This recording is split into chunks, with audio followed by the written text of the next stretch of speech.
ditegakkan di sana. Jangan kemudian orang-orang sipil dijadikan korban. Kayak Amerika nambah-nambahin peluru ke sana, nambah-nambahin uang. Rusia ya akan marah lagi nanti. Artinya kita nggak berhak mempanis Rusia. Betul. Dan dampaknya ke kita, itu kalau misalnya mereka akan menggunakan senjata nuklir. Ya kalau udah pakai senjata nuklir kan udah selesai urusan dunia kita ini kan. Orang Hiroshima dan Nagasaki aja dijatuhin satu bom Masih, itu masih udah terasa sampai sekarang. sampai terasa sampai sekarang, iya kan? Ya, betul. Nah, itu yang kita harus waspadai sebenarnya. Ya. Jadi ada satu lagi, hubungan gastrodiplomasi itu maksudnya apa? Nah, gestur diplomasi itu sebenarnya memperkenalkan kuliner dari suatu negara. Oh, Iya. Saya berharap Sapi ini bisa juga mendunia. mendunia. Kalau di Amerika Serikat ini namanya beef jerky. Ya. Jadi para pemain baseball itu suka menggigit-gigit tuh di beef jerky itu kayak begitu. Ya, saya sering lihat Daging film koboi itu. Nah, Mereka kan kalau ngiris daging sapi itu kan panjang baru diasapin. namanya makanya disebut sebagai beef jerky. Iya. Jadi ini sesuatu yang mungkin pengolahannya beda, ya kan? Tapi bukannya tidak mungkin kita memperkenalkan ke misalnya ke Amerika, ke negara-negara lain dengan rasa yang berbeda. Siapa tahu mereka suka kan? Ya. Sama aja kayak misalnya sekarang nih Vietnam tuh hebat. Karena apa? Di mancanegara restoran Vietnam itu gampang kita jumpai. Nah, saya kepingin mungkin suatu hari nanti restoran Padang tuh nggak hanya di Indonesia kan? Kan udah sampai Amerika restoran. Iya, harusnya sampai Amerika, tapi harus mana-mana gitu Ya. kan. Setiap pengkolan harus ada restoran Padang kan. Iya, benar. Nah, ini yang namanya gastrodiplomasi. Iya. Luar biasa. Jadi,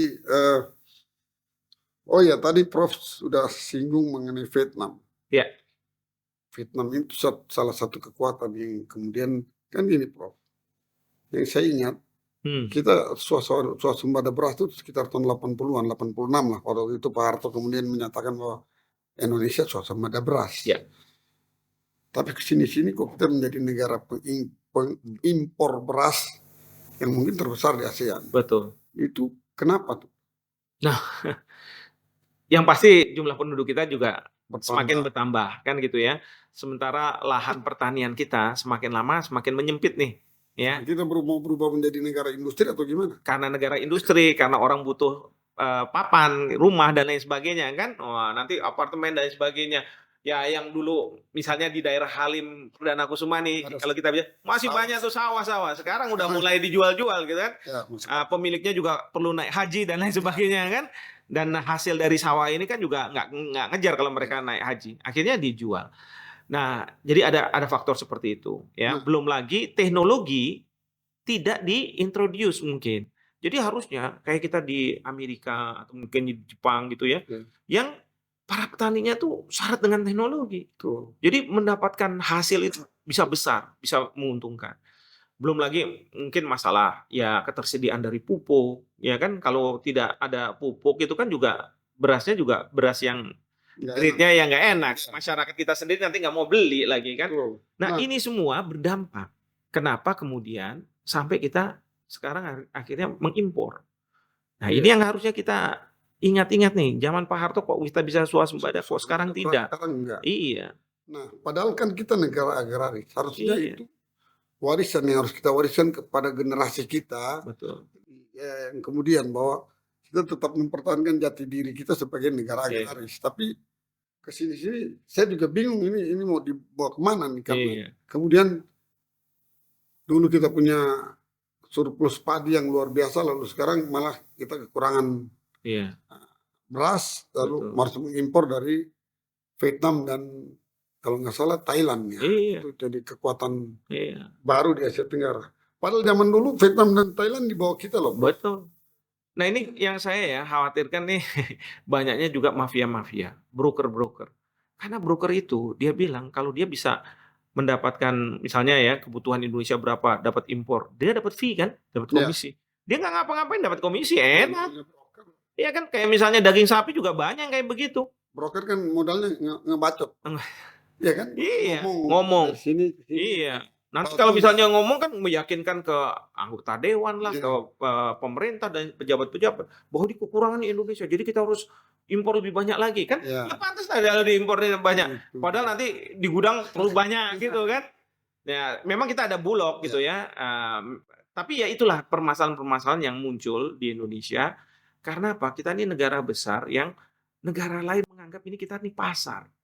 Ya, mereka cuma bisa meng-hire broker aja udah selesai. Jadi itu jadi sasaran empuk. Betul, mereka pokoknya intinya adalah jangan sampai Indonesia membuat barang itu ada di Indonesia, dari Indonesia.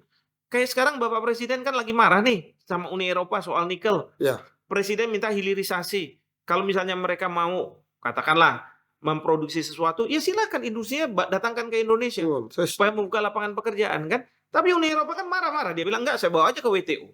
Ya kan? Nah, technically kita masih belum kalah nih karena masih banding kita, ya kan? Tapi ya itulah kejadiannya. Ya, kalau menurut saya udah lawan aja, tapi Harus juga dilawan. harus dilawan. Tapi juga kita harus introspeksi diri. Di dalam negeri ternyata yang bangun-bangun smelter itu adalah pelaku-pelaku usaha dari Cina. Nah, mereka ini kemudian membuat apa ya, price fixing lah, penentuan harga. Pokoknya harganya sekian aja, kan kita sama-sama. Sehingga apa? Banyak juga yang menggali misalnya nikel itu Iya. ketika menjual di dalam negeri harganya murah, lebih untung kalau misalnya menjual ke luar negeri. Iya. Nah, ini yang harus dijaga sama pemerintah. Jangan kemudian didominasi sehingga mereka bisa menentukan harga. Itu dia tuh, Prof. Kita nggak punya kemampuan untuk menentukan harga. Nah, Itu jadi suatu malapetaka lah buat betul. Saya setuju. Kita sawit aja kita nggak menentukan harga. Iya. Betul kan? Laporan The Economist, The World Ahead 2023 secara ringkas menggambarkan dunia saat ini sebagai jauh lebih tidak stabil. Iya. Bagaimana Pak, pendapat tentang itu? Saya setuju tuh. Karena begini ya, banyak orang sebelumnya berpikir bahwa kalau terjadi perang itu di benua Asia, Asia. Afrika, gitu kan? Iya. Tapi nggak mungkin nih kalau misalnya di benua Amerika, Amerika juga Amerika Latin masih perang gitu ya. Di benua Amerika kayak Kanada, Amerika Serikat itu enggak. Atau di Eropa. Tapi ternyata apa? Perang. Jadi di Iya. sana. Dan lama lagi sekarang ini kan. Nah, Udah artinya apa? setahun. Iya. Dan kita tahu negara-negara ini yang merasa dirinya kan beradab, yang selama ini menceramahi negara-negara di Asia, di Afrika ini loh, kalau beradab tuh kayak begini nih. Tapi ternyata mereka juga Mereka nggak beradab juga. nggak beradab. Iya. Benar. Masa perang mau diterus-terusin dengan apa? Lepas dari siapa yang salah, siapa yang benar. Kalau menurut saya, dengan kita memberikan amunisi dan lain sebagainya, itu kan sama mau terus saja persilakan perang. Mungkin sih industri pertahanannya senang gitu kan, Dibeli Nah, peralatan perang. di peralatan perang. Dan itu kemudian kalau misalnya sudah nggak ada perang lagi, mereka akan apa namanya menyiapkan diri untuk kalau terjadi perang. Sehingga apa? Industri pertahanan yang yang akan dapat untung, dapat cuan. Nah, itulah yang makanya The Economist memprediksi bahwa ke depan ini memang kita ini dalam situasi yang Sulit ya. sulit dan berbahaya. Karena orang bukannya tidak mungkin bisa langsung pencet senjata nuklir. Apalagi sekarang ini kalau mohon maaf ya, mereka-mereka yang punya senjata nuklir tuh usianya memang udah tua gitu ya. Jangan-jangan salah mencet ya, katanya orang bilang. Atau yang udah kayak Joe Biden itu banyak loh yang meragukan bahwa beliau sebenarnya tahu apa yang beliau lakukan gitu ya. Udah terlalu tua, tahu-tahu lupa harus tekan tombol nuklir. Wah. Nah, itu. Atau yang lebih gila lagi, anak muda yang punya kemampuan, yang negaranya punya kemampuan nuklir kan, Iya. Korea Utara. Tapi saya pikir kalau begitu juga bunuh diri, karena kalau umpama dunia ini binasa terus siapa yang akan untung? Nah, itu kalau dalam istilah hubungan internasional itu ada istilahnya zero sum game. Pokok zero sum game. Jadi sama-sama kita nggak ada yang untung, nggak ada yang rugi. Udah gitu Udah, aja, habisin semua aja katanya. Nah, itu kan membahayakan dunia kalau Sangat cara berpikir seperti itu. Benar. Iya. Wow. Kalau mengenai kawasan Asia Tenggara, Iya. dalam situasi sekarang ini apa ada kemungkinan muncul satu perpecahan atau bentrok? Iya. Kemungkinan perpecahan tuh kalau dalam konteks ASEAN ya, itu kemungkinan Myanmar. Myanmar ya. Myanmar. Karena Myanmar sekarang kan kita punya ya di dalam negeri punya masalah banyak gitu ya, yang berdampak kepada masyarakat internasional. Kaitannya dengan hak asasi manusia. Misalnya antara junta militer dengan rakyatnya. Lalu kemudian juga ada masalah Rohingya ya yang menjadi juga pembicaraan dunia. Dan banyak masyarakat internasional mengatakan bahwa itu seharusnya urusan dari ASEAN. ASEAN lah yang harus menyelesaikan masalah itu. Nah, ini yang saya melihat ke depan ada kemungkinan Myanmar kalau sudah tidak suka dengan ASEAN, dia bisa bilang keluar aja dari ASEAN. Oh begitu. Iya. Karena terus terang kan kita mau menyelesaikan masalah ASEAN. Sekarang Indonesia sebagai ketua ASEAN, kita tidak mau datar-datar, nggak mau ya katakanlah pada waktu Brunei menjadi ketua ASEAN sudah memunculkan yang namanya utusan khusus ASEAN. Nah, tapi belum ditindaklanjuti, sudah berganti, ya kan? Berganti ke Kamboja. Kamboja masih kayak begitu. Nah, sekarang kita mau coba nih bahwa utusan khusus ini dari ketua ASEAN ini harus bisa melakukan sesuatu, ya, yang mudah-mudahan sih paling tidak jadi basis untuk penyelesaian berikutnya. Kalau enggak, ya kita bisa menyelesaikan. Nah, tapi bukannya tidak mungkin Myanmar nggak suka. Dan kalau dia udah nggak suka, dia bilang udah keluar aja, withdraw aja dari ASEAN. Dan kalau misalnya ASEAN udah withdraw, bukannya tidak mungkin negara-negara lain juga kalau misalnya merasa saya nggak diuntungkan oleh ASEAN, sewaktu-waktu mereka bisa keluar dari ASEAN. Wow. Nah, Prof, baru-baru ini kan kita jadi di samping jadi ketua G20, tuan rumah G20 di Bali kan. Itu prospek ke depan apa yang kita peroleh dari kedudukan itu sebagai tuan rumah, sebagai ketua negara-negara G20? Ya, yang pasti Indonesia sudah menjadi buah bibir lah, positif ya kalau menurut saya. Kenapa saya katakan positif? Karena kita bisa melakukan suatu pertemuan di tengah-tengah berkecamuknya perang di Eropa. Ya kan? Kita bisa menghadirkan hampir semua kepala negara, kepala pemerintahan, kecuali ya memang di negaranya mungkin ada masalah. Putin datang juga. Atau Putin nggak datang. Oh, Putin nggak datang. Iya, Putin nggak datang. Zelensky datang. Zelensky nggak. Oh, nggak. Cuman lewat video aja dia hadir, tapi kalau Putin tidak hadir. Jadi diwakili oleh Menteri Luar Negerinya. Tapi ingat ya, kalau misalnya persiapan untuk para kepala negara, kepala pemerintahan ini datang itu nggak mudah. Karena apa? Kayak Amerika Serikat pasti kapal induknya merapat ke sana. Rusia pun juga kayak begitu. Karena walaupun Putin tidak hadir, itu kan nggak bisa lepas gitu aja. Tiba-tiba kalau Putin datang, wah kapalnya baru datang kan nggak bisa. Jadi itu kompleksitasnya sangat luar biasa. Dan itu yang diapresiasi oleh dunia. Di samping, luar biasa. Di samping juga kita juga memunculkan banyak terobosan-terobosan sebenarnya. Tapi terobosan-terobosan untuk perekonomian dunia ini baru bisa terlaksana apabila perang itu berakhir. Kalau perangnya masih kayak begini, semua saling musuhan, saling melirik, ya susah kalau menurut saya. Yang paling repot kan memanfaatkan situasi itu. Betul. Seperti yang Prof bilang, artinya kalau misalnya Amerika dan sekutunya kemudian karena di situ ada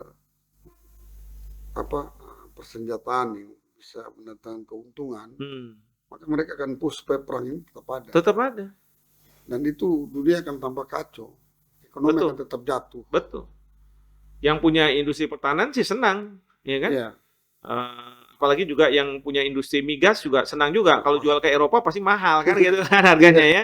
Nah itu. Tapi kita sebagai rakyat malah merasakan imbas yang luar biasa. Nah itulah, itu yang seharusnya para pemimpin dunia itu dari negara-negara itu memikirkan rakyat mereka. Karena ujung-ujungnya yang paling disengsarakan adalah rakyat yang tidak berdosa ini.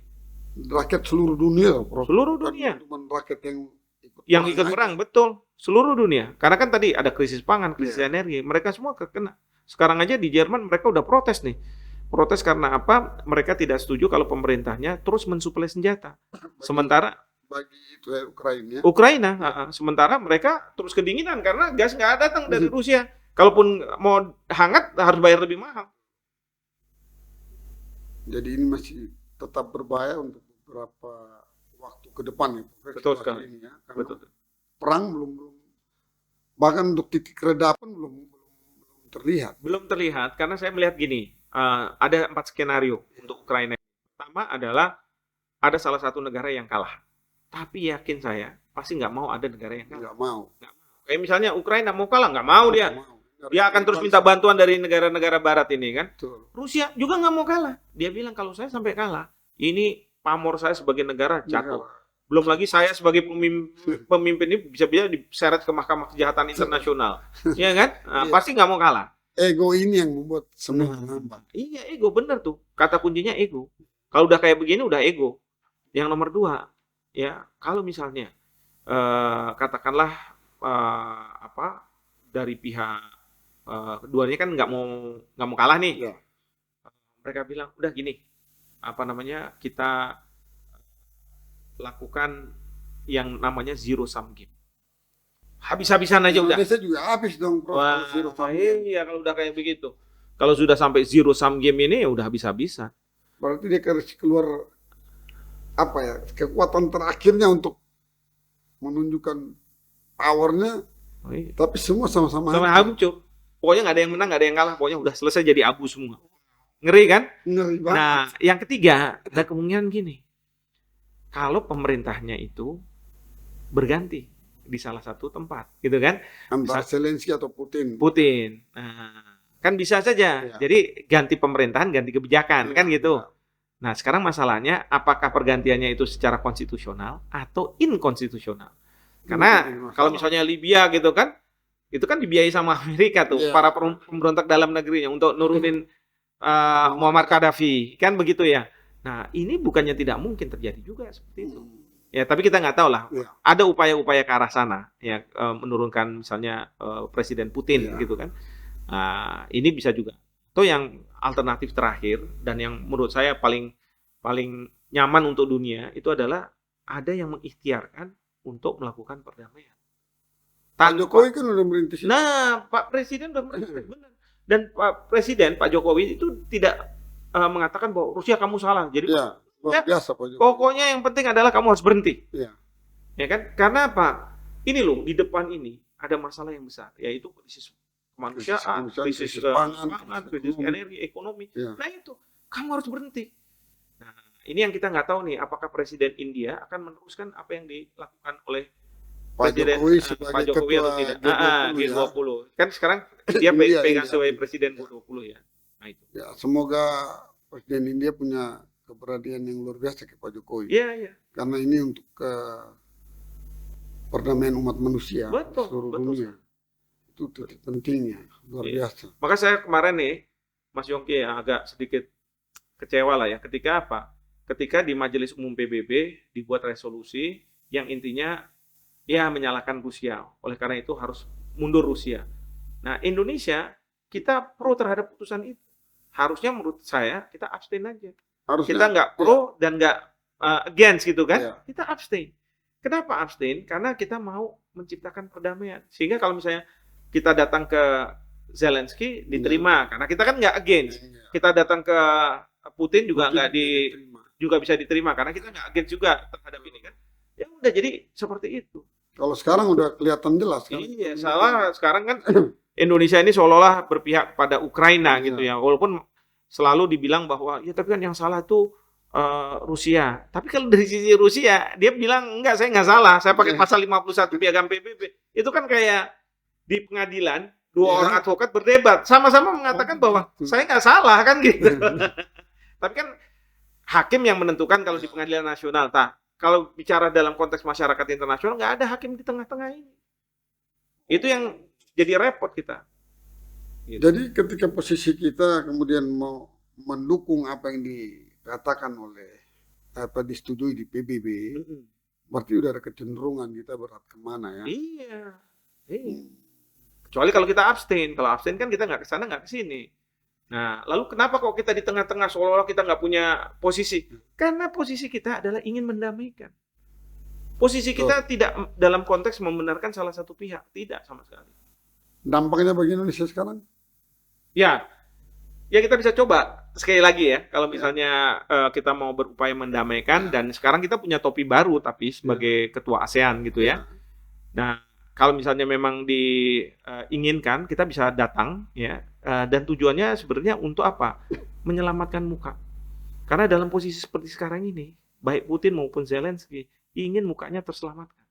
Dua-duanya. Dua-duanya. Jadi kalau kita bilang, oh ini ada krisis, ada ini, mungkin mereka akan bilang, oke, kita akan menghentikan perang karena kita diminta oleh Indonesia supaya kita menghindari krisis. Nah, kira-kira. Jadi dalam apa pernyataan yang paling paling sederhana adalah kita nggak perlu melihat siapa yang salah, siapa yang benar di Betul. belakang, tapi Betul. ke depan yang kita pikirkan Itu. bagaimana supaya itu bisa berhenti Ya. dan dunia kemudian membaik. Kan? Betul. Waduh, Mas Yongki ini harusnya emang jadi mediator ini. Tapi itu yang benar itu Pak, Mas Yongki. Sedikit lagi, Prof. Ya. Mungkin agak bias, tapi saya ingin tanyakan ini aja mengenai isu tentang perpindahan ibu kota dari Jakarta ke IKN. Saya ingin bertanya ke Prof, dampak internasionalnya bagaimana, terutama untuk Indonesia ke depannya? Ada nggak itu berdampak? Kalau saya pribadi aja, saya setuju aja. Sama, saya juga setuju aja. Apalagi sudah diputuskan kan begitu ya. Tapi dampak internasionalnya ya adanya tuh apa? Kedutaan besar. Karena kan misalnya kedutaan besar Amerika sudah dibangun nih di Jakarta nih, bayar tiba-tiba pindah ke sana. Ya kan nggak mungkin kedutaan besar yang besar itu kemudian dibuat lagi di sana gitu kan. Jadi ujungnya di sana adalah kayak semacam kantor cabang, tapi back office-nya yang mengerjakan dan sebagainya ada di Jakarta.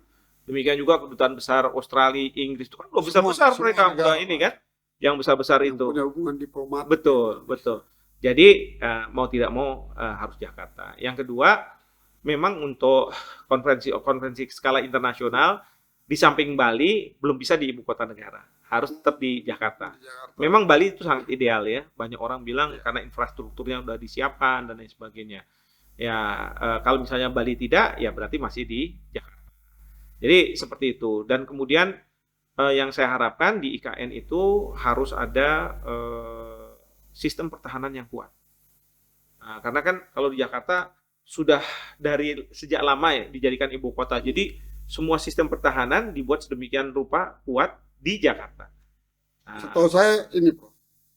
Jakarta kan sebelumnya adalah Batavia. Betul. Batavia. Kemudian VOC memakai Batavia untuk menjajah seluruh Indonesia. Kan? Batavia ini pernah diserang oleh Sri Sultan Hamengkubuwono pertama dari Yogyakarta, tapi nggak berhasil direbut. Artinya dari sejarah itu Jakarta punya kekuatan untuk menjaga diri. Kan? Betul. Kemudian kesini-sini, ya seperti yang Prof bilang tadi, bahwa kalau sistem keamanan dan pertahanan memang karena dia sudah 78 tahun jadi ibu kota, jadi pasti setiap tahunnya diperkuat. Iya, diperkuat dari waktu ke waktu. Nah, kalau IKN kan baru nih. Baru.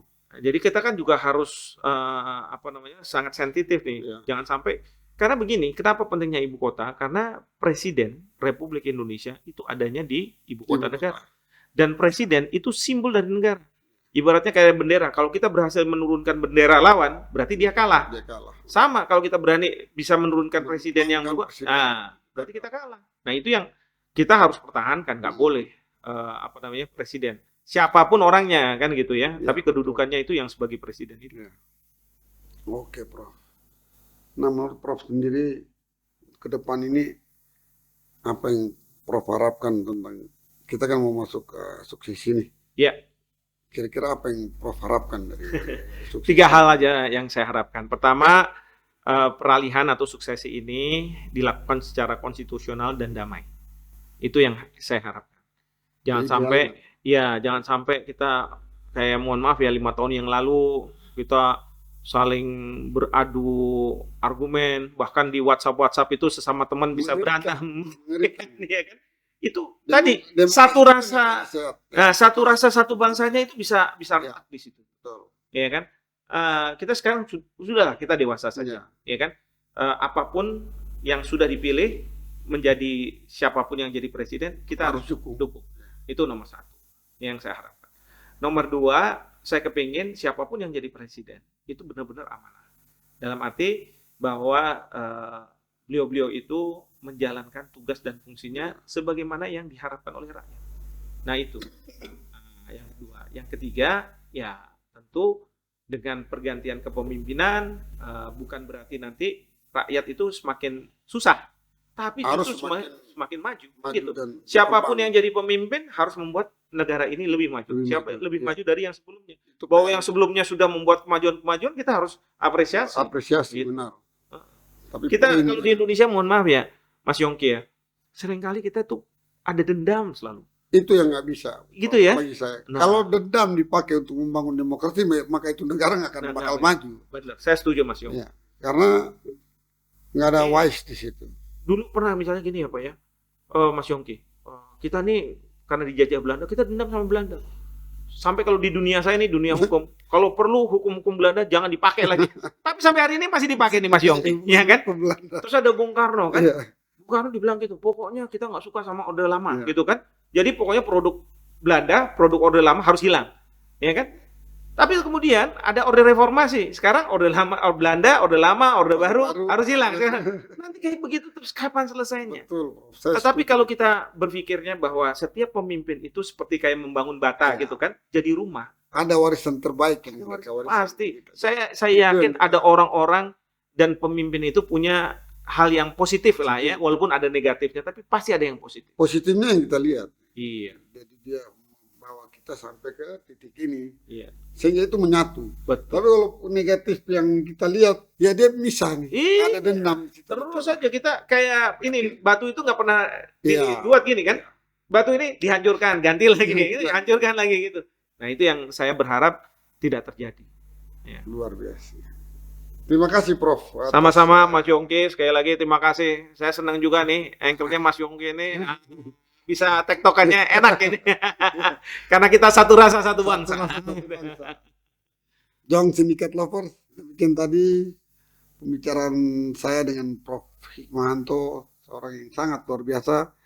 Dan semoga apa yang diinginkan oleh Prof. ke depan, kita akan menemukan seorang pemimpin yang luar biasa yang mementingkan bagaimana memajukan bangsa ini. Salam satu rasa, salam satu bangsa. Salam satu rasa, satu bangsa. Terima kasih Prof.